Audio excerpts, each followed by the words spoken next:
Extra డ్రిల్ని పనిష్మెంట్గా ఇవ్వడం జరిగింది. సోలోలీ ఇది పర్సనల్ ఇంటెన్షన్ పెట్టుకొని నన్ను ఆ విధంగా చేయటం అనేటువంటిది నన్ను చాలా బాధించింది.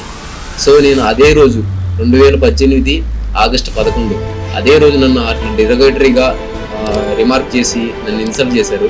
అదే రోజు నేను రిజిగ్నేషన్ సబ్మిట్ చేసి సివిల్ సర్వీసెస్ సాధించాలనే దృఢమైన సంకల్పంతో వచ్చి నేను ఇక్కడికి చేరుకోవడం.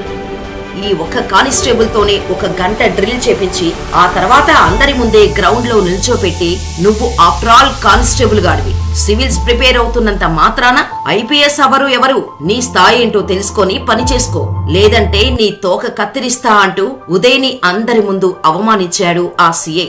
దాంతో అదే రోజు ఆ అవమానం భరించలేక రిజైన్ చేసి ఢిల్లీ పోయాడు ఉదయ్ కృష్ణారెడ్డి. కానీ అతను ఇచ్చిన రిజిగ్నేషన్ లెటర్ ని పై అధికారులకు ఫార్వర్డ్ చేయకుండా అలాగే పెట్టి సంవత్సరం తర్వాత అతను ఉద్యోగం వదిలి పారిపోయాడు. ఇప్పటి వరకు తిరిగి రాలేదు.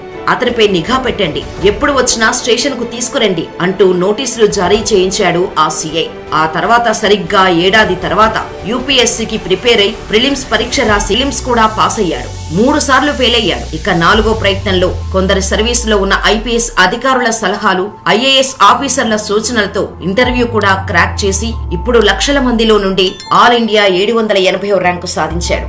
అయితే ఉదయ్ కు ఇండియన్ రెవెన్యూ సర్వీసెస్ కేటాయించబడినప్పటికీ ఉదయ్ లక్ష్యం మాత్రం కేవలం ఐఏఎస్ మాత్రమే. దానికోసం మళ్లీ ప్రయత్నిస్తాను అంటున్నాడు ఉదయ్ కృష్ణారెడ్డి. అయితే ముందు నుండి సివిల్ సర్వీసెస్ కు ప్రిపేర్ అవుతున్నప్పటికీ ఆ రోజు స్టేషన్ లో అతనికి జరిగిన అవమానం మాత్రమే అతన్ని పూర్తి సమయం సివిల్స్ ప్రిపరేషన్ పై ఉండేలా చేసింది అని చెప్పటంలో ఎలాంటి సందేహం లేదు.